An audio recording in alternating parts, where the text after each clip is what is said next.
Hello everyone, hope you are doing good for your board exam.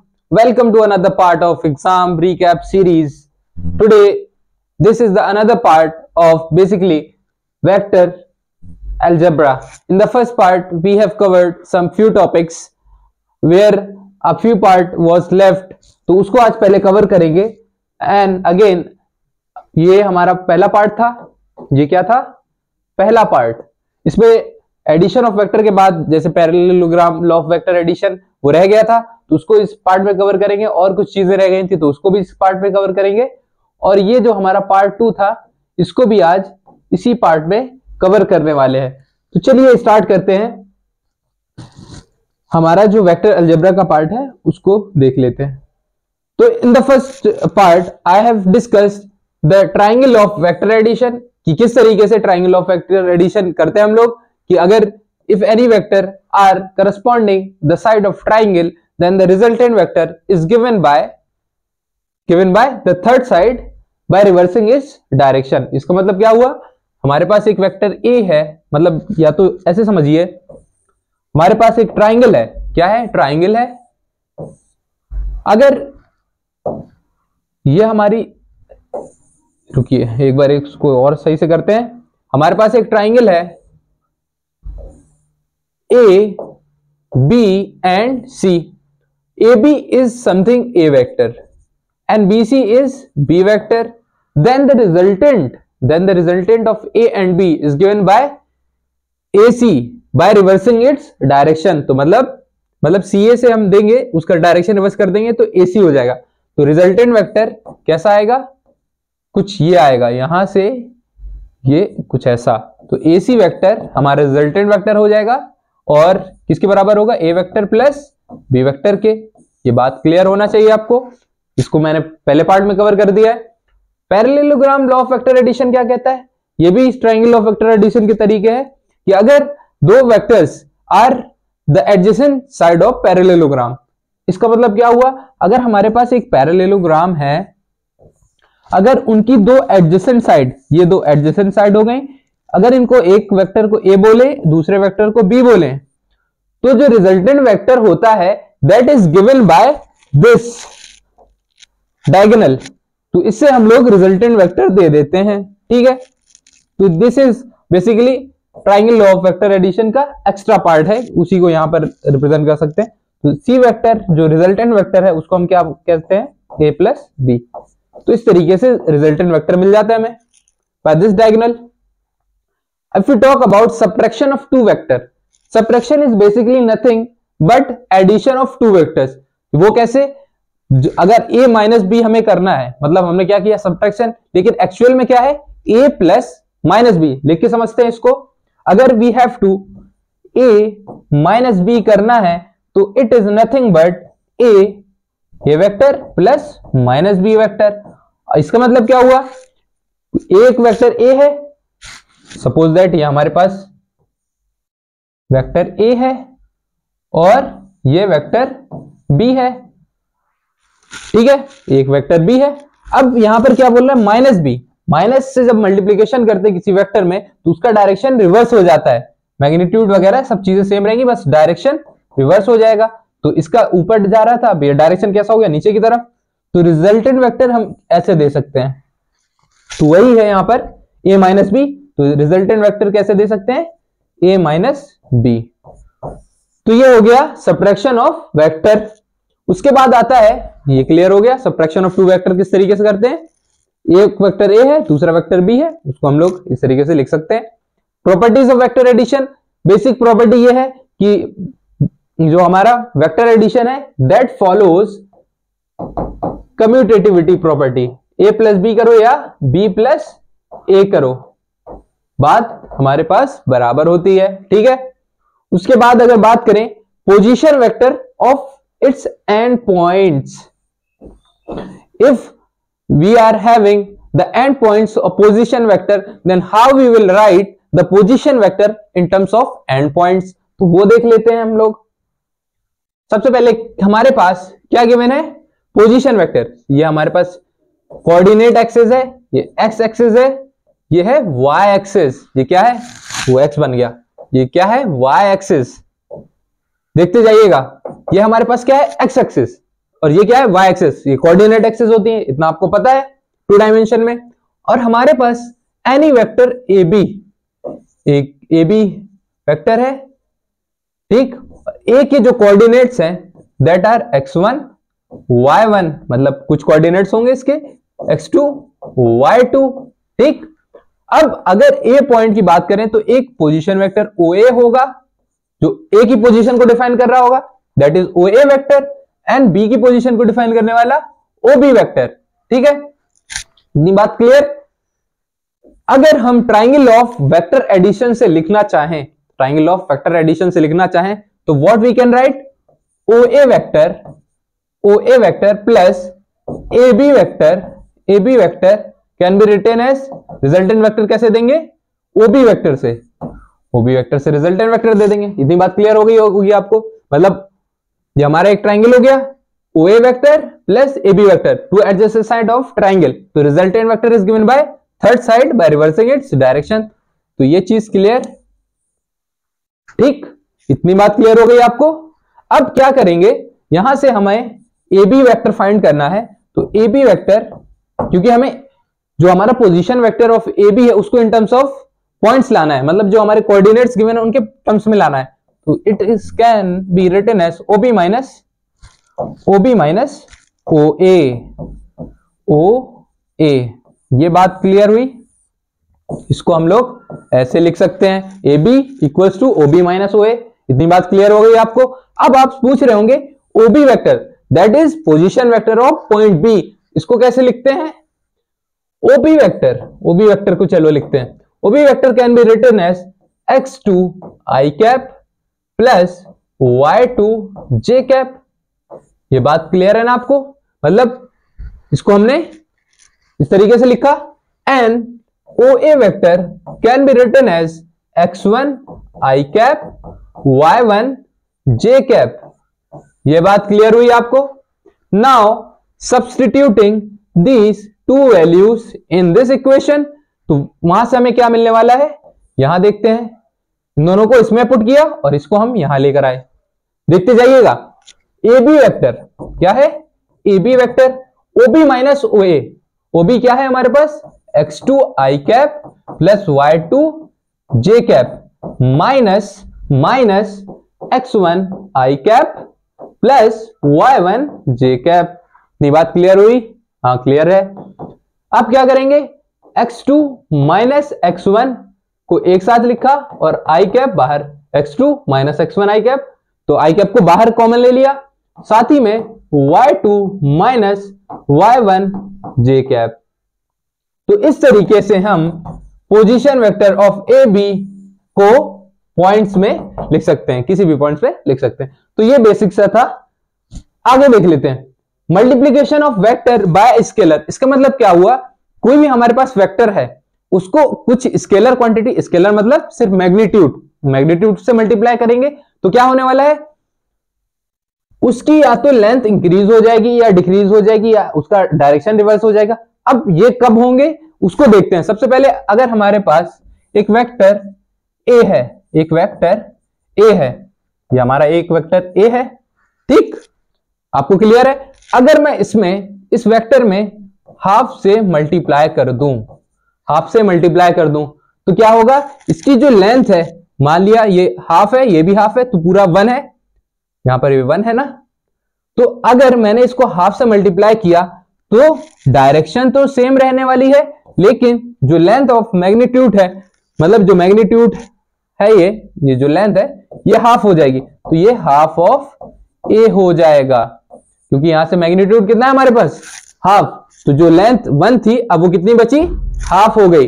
Similarly हम क्या करेंगे, अगर मैं इसको 2 से मल्टीप्लाई कर दूं, इस वेक्टर को 2 से मल्टीप्लाई कर दूं, तो इसकी जो लेंथ होगी वो 2 टाइम्स हो जाएगी, ये 1 ये 2, ठीक है। ये हमारा यहां तक वेक्टर A था, अब इसकी लेंथ ट्वाइस हो गई, तो ये क्या हो जाएगा, ट्वाइस ऑफ वेक्टर। इस तरीके से हम क्या कर रहे हैं, सिर्फ मल्टीप्लीकेशन कर रहे हैं स्केलर का। उससे क्या हो रहा है कि जो हमारा वेक्टर है उसका मैग्नीट्यूड चेंज हो रहा है या डायरेक्शन चेंज हो जाएगी। अब डायरेक्शन चेंज करने के लिए what we have to do, we have to simply multiply by minus, अगर -2 से वेक्टर ए में मल्टीप्लाई करेंगे तो क्या होगा, देखिएगा ये हमारा वेक्टर ए है, ये वेक्टर ए है। अब हमने जब -2 से किया तो अपवर्ड डायरेक्शन की जाने के बजाय वो अब डाउनवर्ड डायरेक्शन में आ जाएगा। क्या आ जाएगा, डाउनवर्ड। नोट करते रहिए इसको, वो कैसे आने वाला है, डाउनवर्ड डायरेक्शन में। ये देखिए अब वो डाउनवर्ड डायरेक्शन में आ जाएगा, और ये 1 ये 2 ये हाफ पार्ट, ये 1 हो जाएगा, ये हाफ पार्ट ये पूरा। तो ये इसकी लेंथ कितनी होगी, 2 होगी। मैग्नीट्यूड कितना है इसका, 2 होगा इस वेक्टर का। और डायरेक्शन क्या है, रिवर्स है, -2a से मल्टीप्लाई किया, -2 से किया ना ए में। इस तरीके से हम क्या कर सकते हैं, multiplication of vector by a scalar. Vector joining points, vector joining points, इसको देखते हैं। ये चीजें क्लियर हो जाएंगी आपको। ये चीज हमने प्रीवियस उसमें भी देख लिया है कि अगर हमारे पास पॉइंट्स गिवन है तो उस तरीके का वेक्टर कैसे लिखेंगे। जैसे ये हमारे पास ए बी वेक्टर था, x1 y1 और ये x2 y2।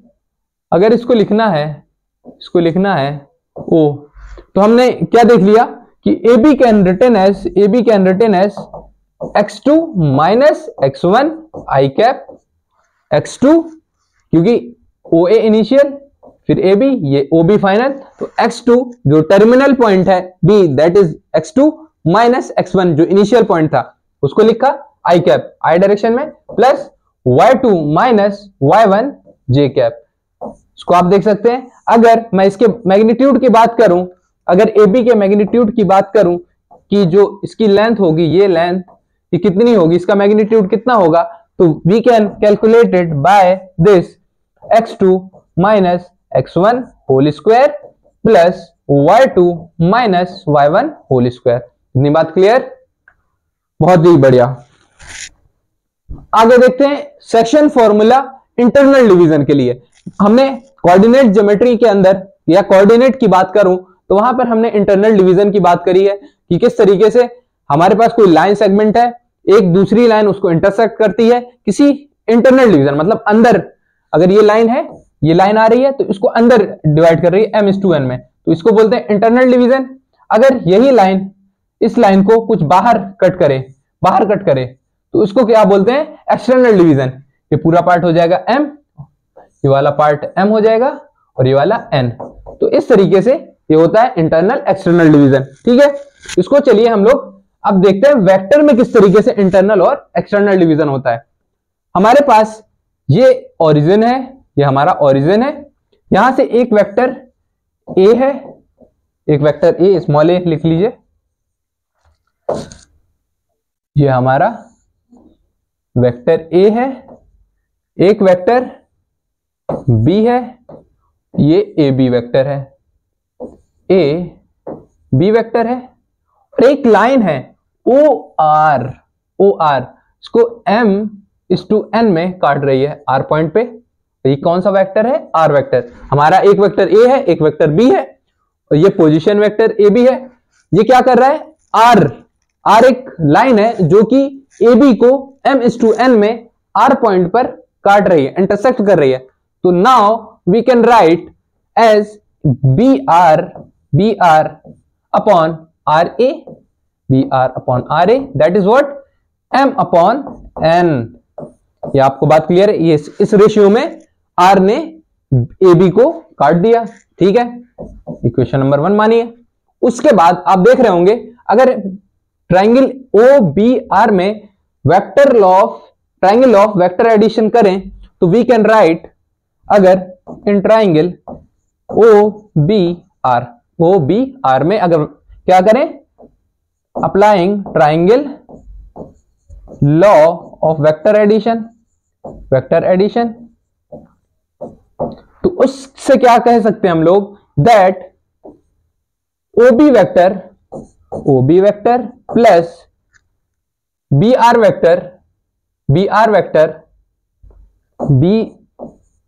वेक्टर किसके बराबर होगा, OR वेक्टर के। ओ आर वेक्टर के, ओ आर वेक्टर के, ये लिख सकते हैं हम लोग। और इसको क्या लिख सकते हैं, ओ आर वेक्टर, ये हो गया, ठीक है, ये यहां से ये हो गया। और सिमिलरली अगर इंट्राइंगल ओ R A, O R A की बात करें तो वी कैन से, यहां पर same applying this triangle of vector addition, then O R plus R A is equals to O A, ठीक, ये हमारे पास आ गया दूसरी इक्वेशन। नाउ हमें यहां पर क्या दिख रहा है, बी आर और आर ए, तो we will substitute B R and R A from these two equation, second and third से। तो सेकेंड से बी आर की वैल्यू अगर निकालना चाहें तो B R is what, O R minus O B, O R minus O B, हमारे पास बी आर है। अगर ओ ए की बात करें, यहां पर आर ए है, R A can be written as, यहां से आर ए को क्या लिख सकते हैं, ओ आर माइनस ओ ए। ये बात समझ में आई आपको, यहां सिर्फ यहां बी आर, क्योंकि बी आर क्यों निकाल रहे हैं, आपके मन में ये डाउट आएगा, बी आर इस वजह से निकाल रहे हैं क्योंकि यहां हमारे पास बी आर और आर ए है, तो इन दोनों इक्वेशन से हमने बी आर और आर ए की वैल्यू निकाल ली। Then finally substituting these two value from equation third and second and third, from equation second and third, substituting in equation one में हम सब्सटीट्यूट करेंगे तो क्या लिख सकते हैं हम लोग, वी आर, ये क्या है, बी आर की जगह O R minus O B. इतनी बात आपको समझ में आ रही, बस वैल्यू सब्स्टिट्यूट कर रहे हैं यहां पर। और आर ए की जगह क्या रखना है, O R minus R A, O R minus O A, O R minus O A. इसको आप खुद से भी कर सकते हैं, साथ में करते रहिए, that would be very beneficial for you. तो यहां से अब मल्टीप्लीकेशन करना है, एन ओ आर, ठीक है, minus N O B, M O R minus M O A. Now हम दिख रहा है एन ओ आर को एक साइड लाना है क्योंकि हमें क्या फाइंड करना है, आर वेक्टर, क्योंकि आर वेक्टर ही तो इंटरनल डिवीजन कर रहा है, तो आर वेक्टर कैलकुलेट करने के लिए इसको इस तरफ लेकर आएंगे या फिर इसको इस तरफ ले जाइए, बात बराबर है। हम लिख सकते हैं M O R minus N O R and, और इसको इधर लाएंगे M O A minus N O B, ठीक। तो यहां से हमारे पास ओ आर कॉमन ले लेंगे तो M O A minus N O B upon में एम माइनस, रुकिए एम ओ आर, हाँ कुछ तो गड़बड़ हुआ है, O R plus R A equals to O A, तो R A O A minus O R A यहां से ओ ए माइनस ओ आर आएगा, ओ ए माइनस ओ आर आएगा, वही तो गड़बड़ हुआ। यहां से क्या करेंगे, ये यहां से देखते हैं, ये हमारे पर क्या आएगा, आर ए निकालना है ना, क्या निकालना है, आर ए, तो R A is what, O A minus O R, O A minus O R. तो बी आर की जगह तो हमने क्या रखा, O R minus O B, and R A की जगह क्या रखना है, आर ए की जगह क्या रखना है, ओ ए माइनस ओ आर। तो यहां से इसको भी इरेज करिए, इसको हटा देते हैं एक बार, चलिए फिर से करते हैं।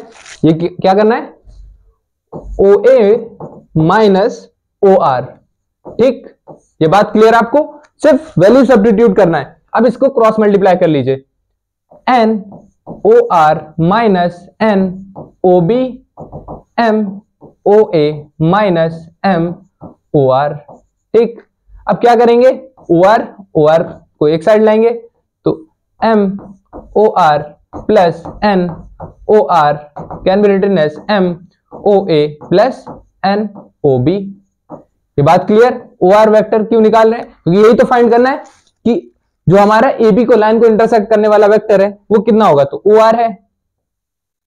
और यहां से m प्लस n ब्रैकेट के अंदर, क्योंकि ओ आर कॉमन ले लिया, m o a plus n o b। ठीक, अब क्या करेंगे, O R equals to m o a plus n o b equals to upon m plus n। यह हमारा फाइनल रिजल्ट आ गया। And we also know O A क्या है हमारा, ओ ए क्या है, A vector, A vector, O B क्या है, बी वेक्टर, और ओ आर क्या है, आर वेक्टर। तो इनको अगर इसमें पुट कर देंगे तो ये फॉर्मूला बहुत ही सिंपल तरीके से दिखने लगेगा। R vector is nothing but m times what, m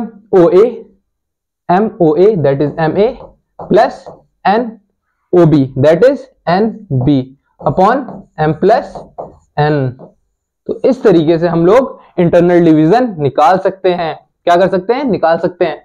external division के लिए क्या करना होता है कि सिंपली हमारे पास अब क्या होगा, जैसे अब यहां पर क्या है, ये a है, ये b है। अब ओ आर एक्सटर्नली डिवाइड करेगा, ये हमारा m है यहां तक, और ये है n, m/n में ये r है और ये o है। तो इस केस में जो फॉर्मूला r का निकल के आएगा internal division, that is ma minus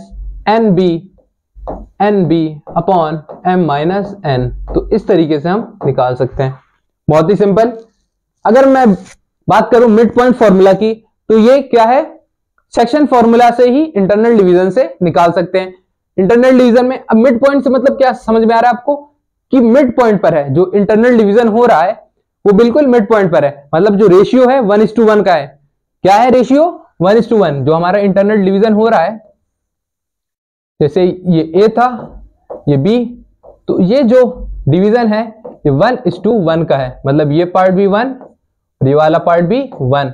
तो इस केस में जो हमारा इंटरनल डिवीजन वाला फॉर्मूला यूज करते हैं, हमारे पास क्या था, m a plus N B या M B plus N A, यहां से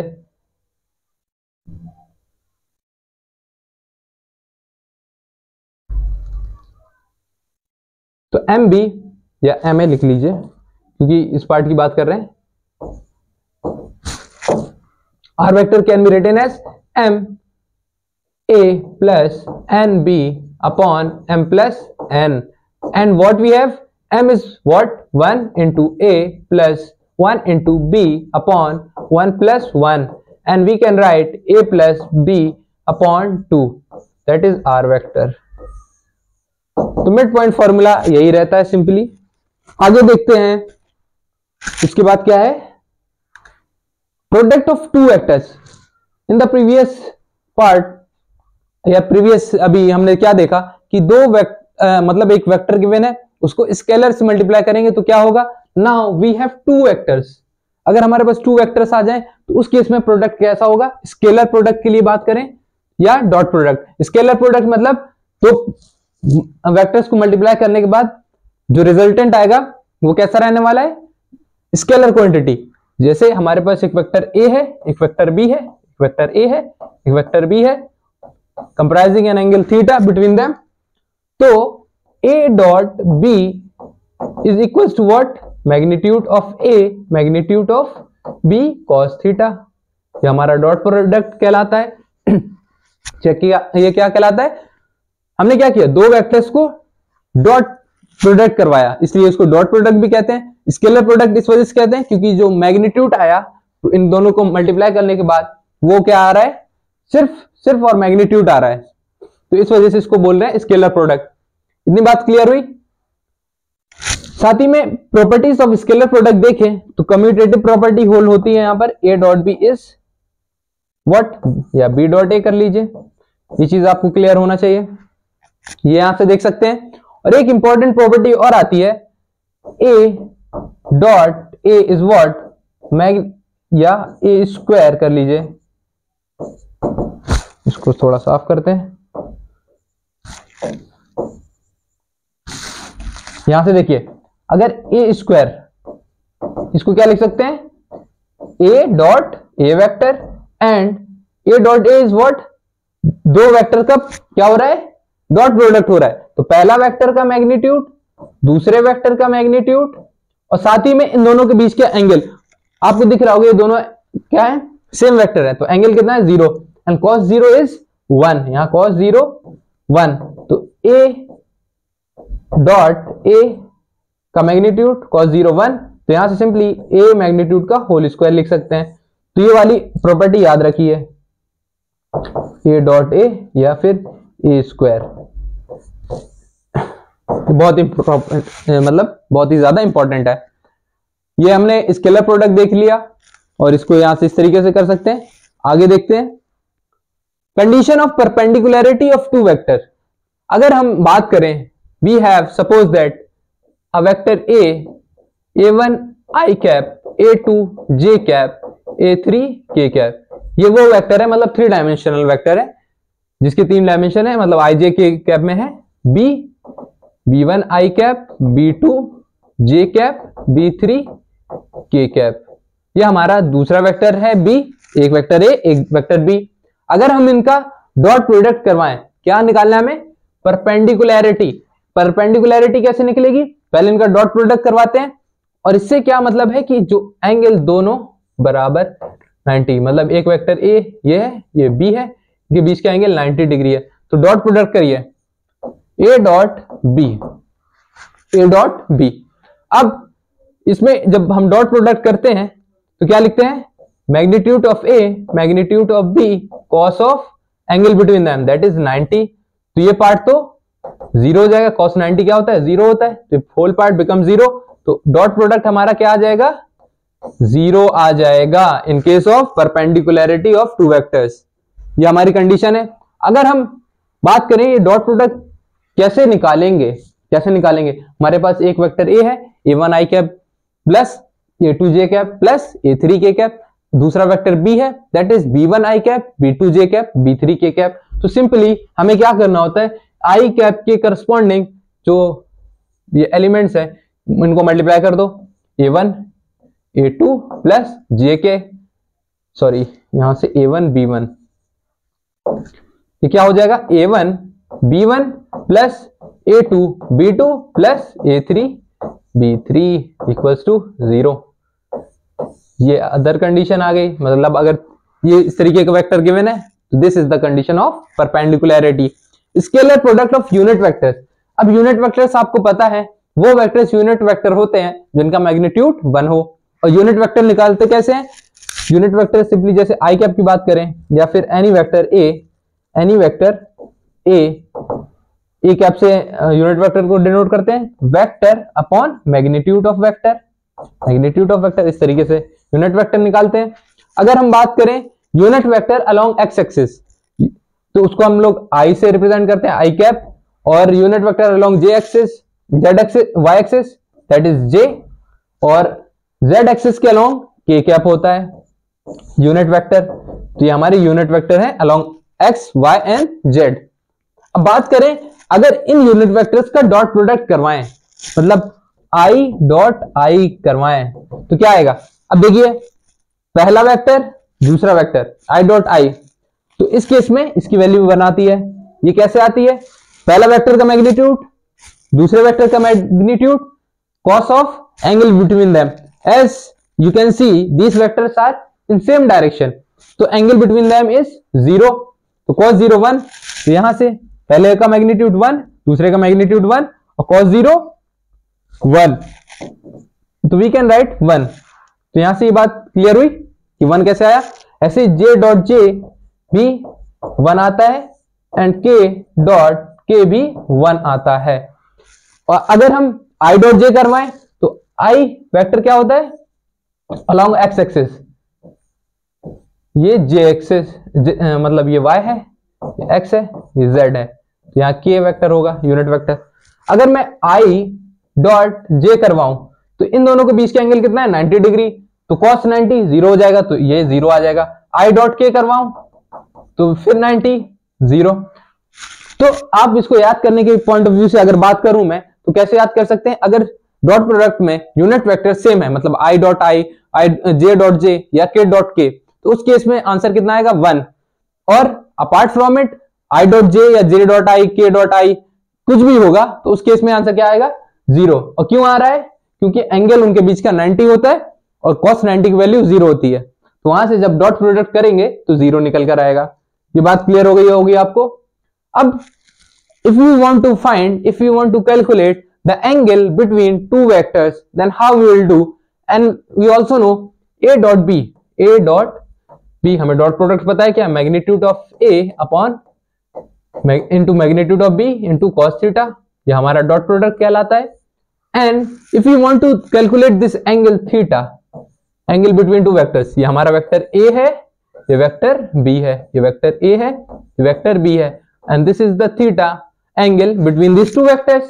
And if you want to find this angle theta, then what we will do? क्या करेंगे हम लोग? यहां से निकालेंगे ना, तो cos theta equals to what? a dot b upon magnitude of a upon magnitude of b, और theta equals to cos inverse a dot b upon magnitude of a और magnitude of b। इस तरीके से theta निकाल सकते हैं simply, ठीक है। अगर इन पर्टिकुलर केस की बात करें, if we are having A vector as a1 i cap, a2 j cap, a3 k cap and b vector as b1 i cap, b2 j cap, b3 k cap, तो a dot b क्या होगा?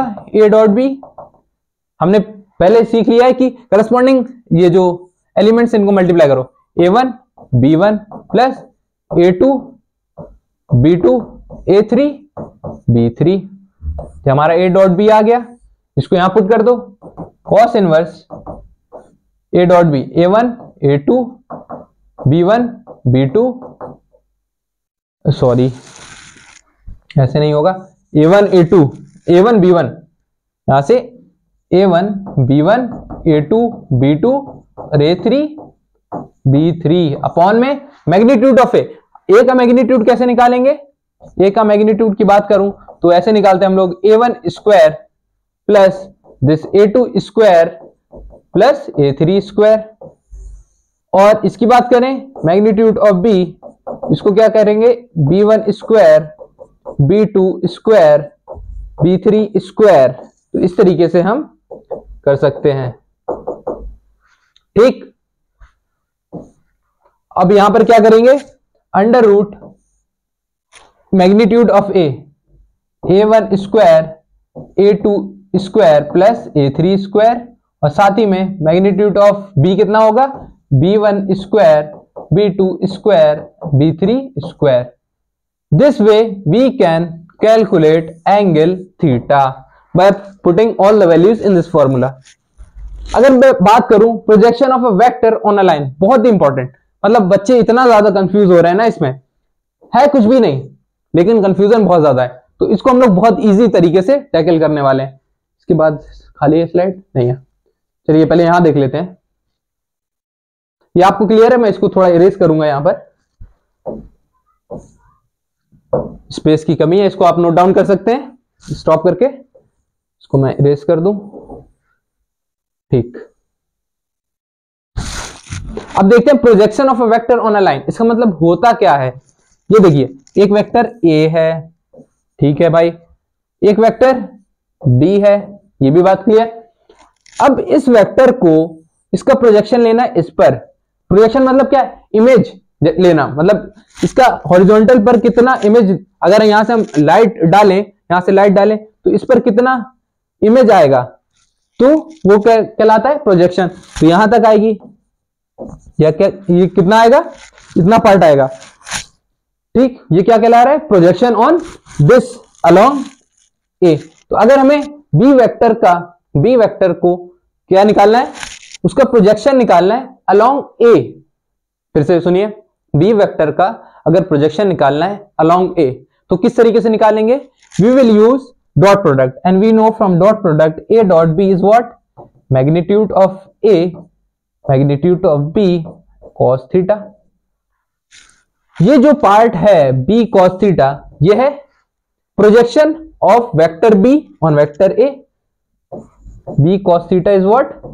B cos theta is what? Projection of vector B on vector A. तो simply from here A dot B upon magnitude of A. तो अब कभी भी हमें projection निकालना है तो क्या करना होगा?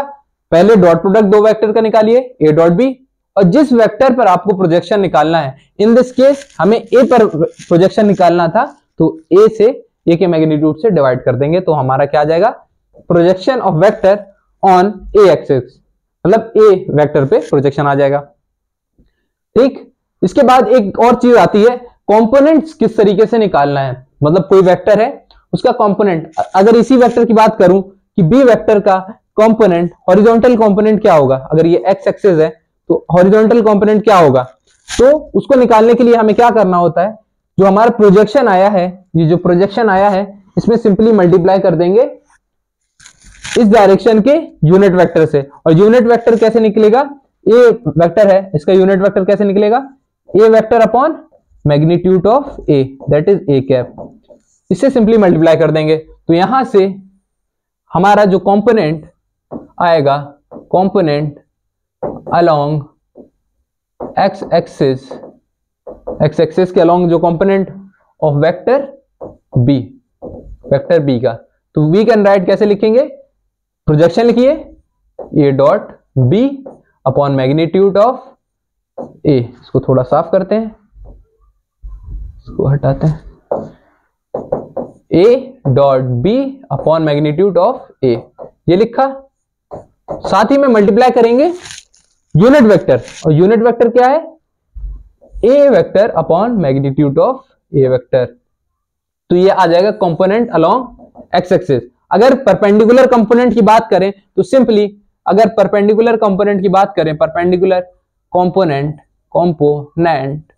ऑफ वेक्टर बी का परपेंडिकुलर कंपोनेंट क्या होगा? ये आ जाएगा बी माइनस, एक पार्ट तो ये हो गया, ऊपर वाला पार्ट क्या करना है? तो इसको माइनस कर देंगे, this whole part, A dot B upon magnitude of A cross A upon magnitude of. अगर आपको ये चीजें समझ में नहीं आ रही तो इसके अगले वाले पार्ट में हम प्रीवियस ईयर क्वेश्चन से देख लेंगे कि किस तरीके से ये चीजें कैलकुलेट करना होता है, तो उससे और क्लियरिटी आ जाएगी इन कॉन्सेप्ट्स की। तो इस तरीके से हमने ये सब चीजें कवर कर ली। लास्ट पार्ट आता है, दैट इज वेक्टर प्रोडक्ट और क्रॉस प्रोडक्ट। जैसे हमने डॉट प्रोडक्ट भी क्या देखा, डॉट करते थे, यहां पर क्या करेंगे? Vector product. और वेक्टर प्रोडक्ट क्यों कर रहे हैं? मतलब दो वेक्टर को जब हम मल्टीप्लाई करेंगे तो रिजल्टेंट वेक्टर हैविंग डायरेक्शन, उसके पास डायरेक्शन भी होगा, मैग्नीट्यूड भी होगा। तो ए क्रॉस बी लिखते हैं हम, एक वेक्टर ए है, एक वेक्टर बी है, ये वेक्टर ए है, ये वेक्टर बी है। तो इसका जो रिजल्टेंट वेक्टर आएगा, ये आएगा यहां पर एन कैप। अगर ये एक्स एक्सिस के अलोंग है, ये वाई एक्सिस के अलोंग है, तो ये आता है जेड एक्सिस के अलोंग। ठीक, ये 3 डायमेंशनल हो गया। ठीक, अगर इन दोनों का हम क्रॉस प्रोडक्ट करेंगे, अगर इनके बीच के एंगल थीटा है, तो एन कैप की डायरेक्शन में आ जाएगा हमारा क्रॉस प्रोडक्ट। तो सिंपली होता है cross product, A cross B is nothing but magnitude of A magnitude of B sine theta N cap. तो ये हमारा हो जाएगा cross product. N cap representing direction, ये पार्ट क्या बता रहा है? मैग्नीट्यूड, और ये बता रहा है डायरेक्शन। और डायरेक्शन क्या है? N cap, perpendicular to the plane of X Y के प्लेन के परपेंडिकुलर, मतलब ए और बी के प्रोडक्ट होगा, उसके परपेंडिकुलर प्लेन में आ जाएगा एन कैप। और प्रॉपर्टीज की बात करें तो ये कम्यूटेटिव नहीं होती है, कभी ऐसा मत लिख दीजिएगा बी क्रॉस ए, ये गलत होता है, नहीं होगा। क्या होता है? ये गलत है, ठीक है, लिखिए ना। इसको लिखना कैसे? A cross B minus B cross A, sign reverse हो जाएगा, माइनस बी क्रॉस ए। तो बी क्रॉस ए करेंगे तो नीचे वाले डायरेक्शन में आ जाएगा। इतनी बात क्लियर है। एक आता है यहां पर, अगर बात करें, हमें ए वेक्टर है, उसके साथ कंपोनेंट्स गिवन है, A I cap, A two J cap, A three K cap. ये एक वेक्टर ए है। बी वेक्टर की बात करें, इसके कंपोनेंट्स हैं B one I cap, B two J cap, B three K cap.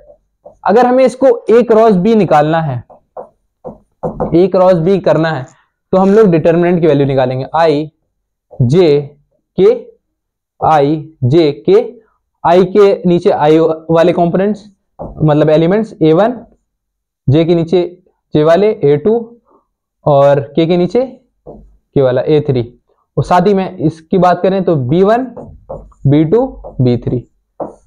तो ये A क्रॉस B इस तरीके से हम निकाल सकते हैं। इतनी बात क्लियर। एक आती है लैग्रांज आइडेंटिटी, बहुत ही सिंपल, उसको सिर्फ ऐसे एज इट इज याद कर लीजिए, कभी क्वेश्चन में यूज हुआ देख लीजिएगा। A क्रॉस B के मैग्नीट्यूड का square is equals to what, is equals to what, plus भी तो रहेगा, प्लस A डॉट B के मैग्नीट्यूड का square is nothing but A square dot B square.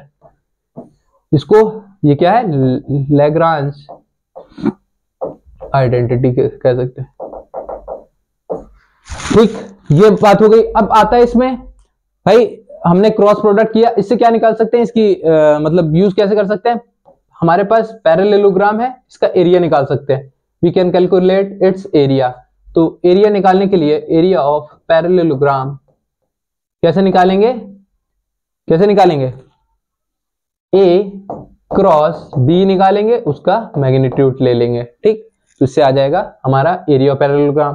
Triangle की बात करें, ट्राइंगल की बात करें तो इस केस में एरिया ऑफ ट्राइंगल कैसे निकालेंगे, एरिया ऑफ ट्राइंगल, तो उसको हम क्या करेंगे, हाफ ए क्रॉस बी, ये याद कर लीजिए। यहां से आपकी हर एक चीज जो चैप्टर के अंदर थी वो मैंने रिवाइज करवा दिया है। इसका जो नेक्स्ट पार्ट है उसमें हम लोग PYQs को सॉल्व करेंगे, जितने भी टाइप्स हैं, मतलब वेरी शॉर्ट से लेके MCQ, short answer, long answer, या फिर कॉम्प्रिहेंशन टाइप जिसमें आपके पार्ट्स होते हैं, तो हर एक पार्ट को कवर करेंगे इसी तरीके से। स्टे ट्यून विथ अस, और at the end thank you.